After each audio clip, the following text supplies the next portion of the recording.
দর্শক, স্বাগত জানাচ্ছে। বাংলাদেশ বিশ্বের সবচেয়ে বড় উপসাগরের উপকূলে অবস্থিত। ভৌগোলিক অবস্থানের দিক থেকে বাংলাদেশ এই অঞ্চলের সমুদ্র ব্যবসার নিয়ন্ত্রণ নেয়ার অসীম সম্ভাবনা রয়েছে। সব সংখ্যা দূরে ঠেলে দিয়ে দুর্বার গতিতে এগিয়ে চলছে লাল সবুজের এই দেশ। এরই মধ্যে বাংলাদেশের অর্থনীতি ভারত, পাকিস্তান সহ এশিয়ার অনেক দেশকে ছাড়িয়ে যেতে শুরু করেছে।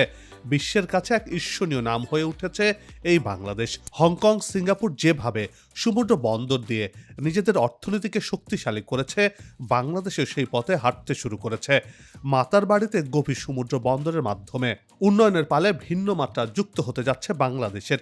এটির কাজ শেষ হলে চীন, ভারত, জাপান, ভুটান, নেপাল বাংলাদেশের এই বন্দরের উপর নির্ভরশীল হয়ে পড়বে। কিন্তু কিভাবে, এই বিষয়গুলোই জানাবো। আর বিশ্বের বুকে বাংলাদেশের মাথা তুলে দাঁড়ানোর গল্প জানতে পুরো ভিডিওটি দেখুন।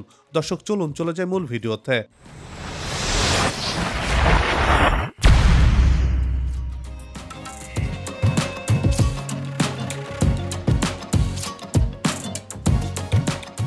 বিশ্বের সবচেয়ে বড় বদ্বীপ বাংলাদেশে রয়েছে বিশাল জলসীমা। দক্ষিণ এশিয়ার ভূ রাজনীতিতে অসীম সম্ভাবনার নাম এই বঙ্গোপসাগর। অর্থনৈতিক ও রাজনৈতিক বিবেচনায় ধীরে ধীরে গুরুত্বপূর্ণ হয়ে উঠছে পৃথিবীর সবচেয়ে বড় এই উপসাগরটি। ভৌগোলিক কারণে সাগরের নিয়ন্ত্রণ প্রতিষ্ঠার এ বৈশ্বিক প্রতিযোগিতায় রয়েছে বাংলাদেশও।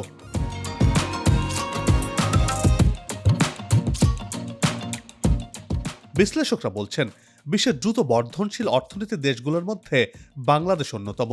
ভারত ও মিয়ানমার বাদে বিশ্বের অন্যান্য দেশের সঙ্গে বাংলাদেশের আমদানি রপ্তানি বাণিজ্যের প্রায় পুরোটাই বঙ্গোপসাগর দিয়ে সম্পন্ন হয়। দীর্ঘদিন ধরে বঙ্গোপসাগর উপকূলে একটি গভীর সমুদ্র বন্দরের প্রয়োজনীয়তা অনুভব করছিল বাংলাদেশ।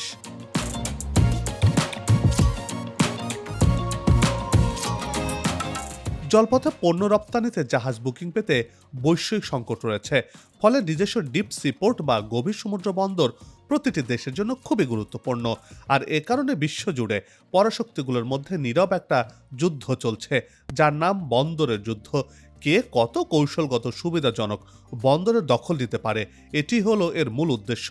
বন্দরের দখল নেওয়া মানে বাণিজ্যের দখল নেওয়া। আর তাই বাংলাদেশও এর থেকে পিছিয়ে থাকতে চায় না। বাংলাদেশ সমুদ্র বন্দরের নেতৃত্ব দিতে চায়।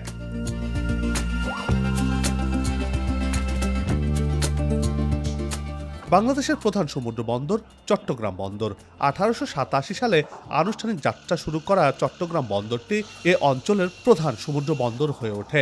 তবে বন্দরের গভীরতা 9.5 মিটারের মতো হওয়ায় সেখানে বড় জাহাজগুলো ভিড়তে না পারায় চট্টগ্রাম বন্দরের বিদ্যমান সুবিধায় আন্তর্জাতিক বাণিজ্যকে সেবা দেওয়ার বিষয় নিয়ে সংশয়ে পড়েন ব্যবসায়ীরা।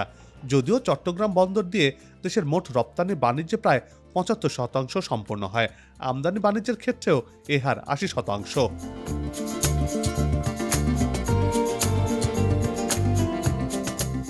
অন্যদিকে দেশে গড়ে উঠছে নতুন নতুন অর্থনৈতিক অঞ্চল, নির্মিত হচ্ছে অনেক শিল্প কলকারখানা। ফলে আমদানি রপ্তানিও বাড়ছে অর্থনীতির আকার। দেশের অর্থনীতি বাড়াতে বন্দর সুবিধা নিশ্চিত করা জরুরি হয়ে পড়েছে। বিশেষ করে মাদার ভেসেল বা বড় বড় জাহাজগুলো যাতে বন্দরে অনায়াসে ভিড়তে পারে, সেই সুবিধা নিশ্চিত করা জরুরি হয়ে পড়েছে বাংলাদেশের জন্য। সেই সাথে ভৌগোলিক অবস্থানের কারণে বাংলাদেশের এই গভীর সমুদ্র বন্দরে প্রতিবেশী দেশগুলোর জাহাজও ভেড়াতে পারলে দেশের অর্থনীতি সহ বহু রাজনীতিতে শক্ত অবস্থানে যাবে বাংলাদেশ। বলা যেতে পারে খানিকটা মাতবরি করতে পারবে বাংলাদেশ।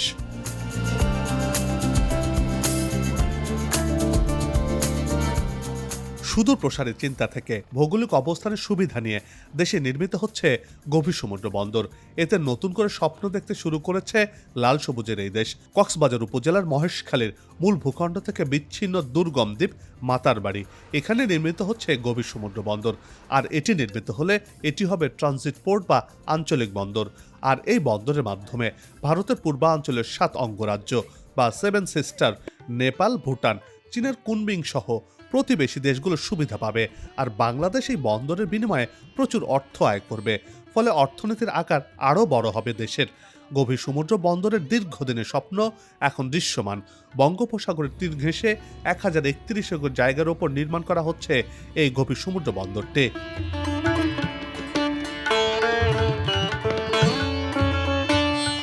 কর্ণফুলী নদী থেকে সাগর পথে মাতারবাড়ির দূরত্ব প্রায় ৮০ কিলোমিটার।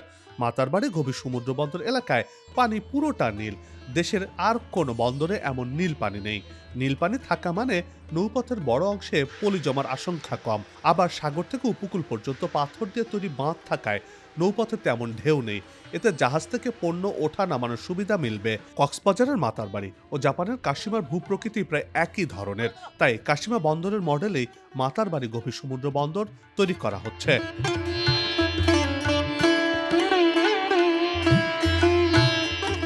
বঙ্গোপসাগর মালাক্কা প্রণালী হয়ে দক্ষিণ চীন সাগরের সঙ্গে যুক্ত, তাই দক্ষিণ চীন সাগরের বৃহৎ অর্থনৈতিক দেশগুলো বিশেষ করে চীন ও জাপানের জন্য বঙ্গোপসাগরের কৌশলগত সর্বোচ্চ গুরুত্ব রয়েছে। আর বঙ্গোপসাগরের কোল ঘেঁষে বাংলাদেশের অবস্থান। জাপান বিগ বি বা বে of Bengal industrial growth belt নিয়ে যে বিশাল অর্থনৈতিক পরিকাঠামো চিহ্নিত করেছে তা বঙ্গোপসাগরকে আবর্তিত করেই গড়ে উঠবে। জাপানের বিগ বির অংশ হিসেবে বাংলাদেশের প্রথম গভীর সমুদ্র বন্দর, বৃহৎ কয়লা বিদ্যুৎ প্রকল্প, কোল জেটি এবং এলএনজি টার্মিনাল নির্মিত হচ্ছে।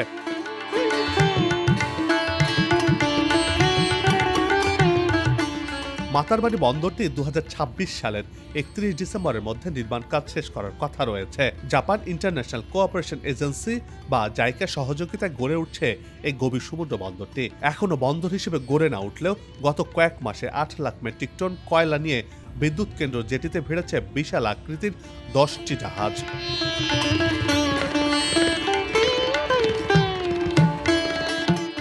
এর মধ্যে দেশে আমদানি রপ্তানি বাণিজ্যে নতুন দিগন্তের সূচনা করেছে মাতারবাড়ি গভীর সমুদ্র বন্দরটি। এ অবস্থায় সংশ্লিষ্টরা বলছেন, দেশের অর্থনীতির লাইফলাইন এবং একটি বাণিজ্য কেন্দ্র হিসেবে গড়ে উঠছে মাতারবাড়ি। প্রকল্প সংশ্লিষ্টরা জানিয়েছেন, চট্টগ্রাম বন্দর থেকে সমুদ্র বন্দরে মাতারবাড়ির দূরত্ব ৩৪ নটিক্যাল মাইল। জাহাজে যেতে সময় লাগে ২ থেকে ৩ ঘন্টা। সড়ক পথের দূরত্ব ১১২ কিলোমিটার, সময় লাগে ২ থেকে আড়াই ঘন্টা। বন্দরের জন্য ২৫০ মিটার চওড়া, ১৮.৫ মিটার গভীর এবং ১৪.৩ মিটার দীর্ঘ চ্যানেল তৈরি হয়েছে।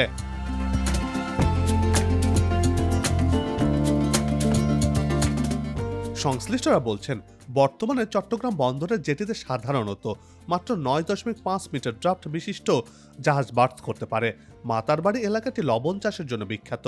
এই এলাকায় গভীর সমুদ্র বন্দর ও বিদ্যুৎ কেন্দ্র হওয়া মহেশখালী সহ পুরো কক্সবাজারবাসীর জন্য বড় পাওয়া বলে মনে করছেন বিশেষজ্ঞরা। দক্ষিণ পূর্ব এশিয়ার প্রাকৃতিক প্রবেশদ্বার হলো মহেশখালী।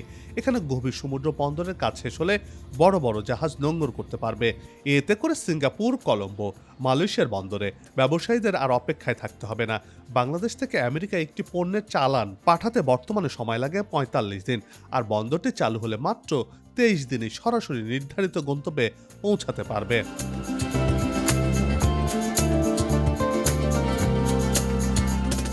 পানির গভীরতার দিক থেকে মাতারবাড়ি বন্দরটি শ্রীলঙ্কার কলম্বো বন্দর বা সিঙ্গাপুর বন্দরের সমতুল্য হবে। সমুদ্র বন্দরটি সমগ্র দক্ষিণ এশিয়ার আঞ্চলিক সমৃদ্ধি বাড়াতে সহযোগিতা করবে। অবাধ ও উন্মুক্ত ইন্ডো প্যাসিফিক এজেন্ডার জন্য এটি একটি গুরুত্বপূর্ণ ক্ষেত্র হিসেবে আবির্ভূত হয়েছে। মাতারবাড়িতে গভীর সমুদ্র বন্দর নির্মিত হলে অন্যান্য বন্দর থেকে যোগাযোগ অনেক সহজ হবে।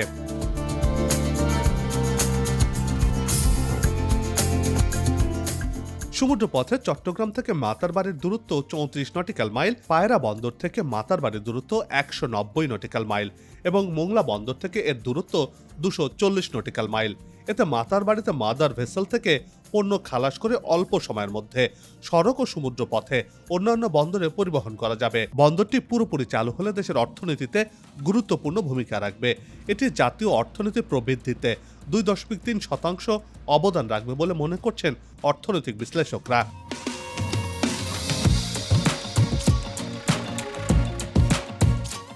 বর্তমানে বাংলাদেশ থেকে কোনো চালান সরাসরি ইউরোপে যায় না। প্রথমে কার্গো কন্টেইনারগুলো সিঙ্গাপুর, মালয়েশিয়ার মতো বন্দরে যায় এবং সেখানে ইউরোপে যাওয়ার মতো অন্য কোনো মাদার ভেসেলের জন্য অপেক্ষা করতে থাকে। তবে বন্দর কার্যক্রম চালু হওয়ার পর কন্টেইনার বহনকারী জাহাজ পৃথিবীর যে কোনো জায়গা থেকে আসতে পারবে, অন্য বন্দরে ভেড়ানোর প্রয়োজন পড়বে না। ইউরোপ থেকে জাহাজ আসতে মাত্র ১৬ থেকে ১৭ দিন সময় লাগবে।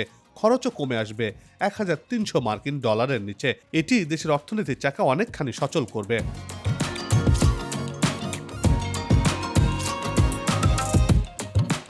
সেভেন সিস্টার্সের জন্য মাতারবাড়ি বন্দরটি হবে সবচেয়ে সুবিধাজনক।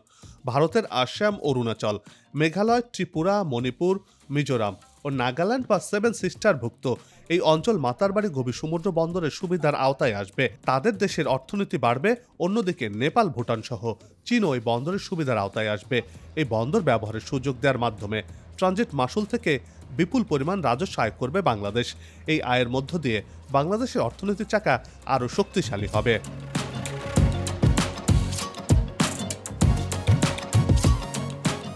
মাতারবাড়ি গভীর সমুদ্র বন্দরকে ঘিরে নতুন একটি শিল্পাঞ্চল গড়ে তোলার প্রস্তাব দিয়েছে জাপান, যেখানে মূলত নেপাল, ভুটান ও ভারতের উত্তর পূর্বাঞ্চলের রাজ্যগুলোকে রপ্তানির জন্য পণ্য উৎপাদন করা হবে। এ কারণে গভীর সমুদ্র বন্দর ছাড়াও পণ্য সরবরাহের জন্য সেখানকার সার্বিক পরিবহন ব্যবস্থার উন্নয়ন করতে চায় জাপান।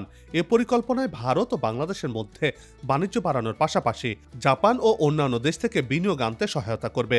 জাপান আশা করছে এই সমুদ্র বন্দর বাংলাদেশের ঢাকা ও ভারতের উত্তরাঞ্চলীয় রাজ্যগুলোকে যুক্ত করে বড় শিল্পাঞ্চলের জন্য ভূমিকা রাখবে।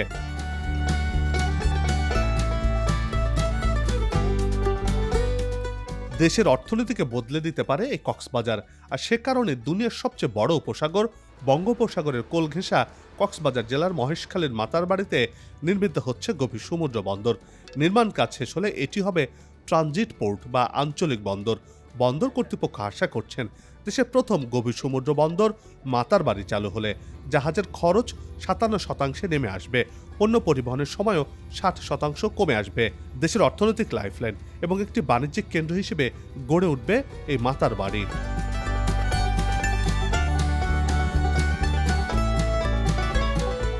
বিশেষজ্ঞরা এও বলছেন, গভীরে সমুদ্র বন্দরের কারণে দেশে বড় বড় জাহাজের মালিক গড়ে উঠবে, বড় বড় জাহাজের ব্যবসা গড়ে উঠবে। শুধু তাই নয়, এসব জাহাজ তৈরির কারখানাও তৈরি হবে বাংলাদেশে। সব মিলিয়ে এই মাতারবাড়ি গভীর সমুদ্র বন্দর দেশের অর্থনীতির পথ নকশা বদলে দেবে বলে মনে করছেন অর্থনৈতিক বিশ্লেষকরা। সমুদ্রপথের ট্রানজিট সুবিধা সৃষ্টির মাধ্যমে বন্দর কেন্দ্রিক বড় অঙ্কের আয়ের সুযোগ তৈরি হবে। এই মাতারবাড়ি গভীর সমুদ্র বন্দরটিকে অর্থনীতির লাইফলাইন বা হৃৎপিণ্ড হিসেবে উল্লেখ করেছেন অর্থনৈতিক বিশ্লেষকরা। মাতারবাড়ি গভীর সমুদ্র বন্দর চালু হলে দেশের অর্থনীতিতে ২ থেকে ৩ বিলিয়ন মার্কিন ডলার যুক্ত হবে। সিঙ্গাপুর ও কলম্বো বন্দর থেকে পণ্য পরিবহন খরচ ১০ থেকে ২০ ভাগ কমে আসবে। বুকের তাজা রক্ত ঢেলে সবুজ জমিন রাঙিয়ে যে পতাকা অর্জিত হয়েছিল, সে বাংলাদেশ এগিয়ে যাক দুর্বার গতিতে।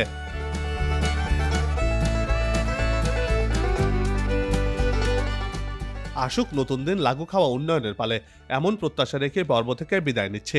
তবে যাবার আগে সে একই অনুরোধ, যেখানে সেখানে আবর্জনা ফেলবেন না, পরিবেশের ক্ষতি করবেন না, অযথা হর্ন বাজাবেন না।